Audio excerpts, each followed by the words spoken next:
Hey guys, in this video I will show you how to add account to Okta Verify.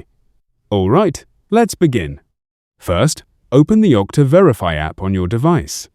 Once the app loads, tap the plus icon or the Add Account button at the bottom of the screen. Next, choose the type of account you want to add. You can select an organization account or other account. If you choose an organization account, you will be given options to continue. You can transfer an account from another device or skip that step. After that, make sure your QR code is displayed on another device like your laptop. Tap to scan the QR code or select Sign In instead. If you sign in manually, enter your organization's sign-in URL.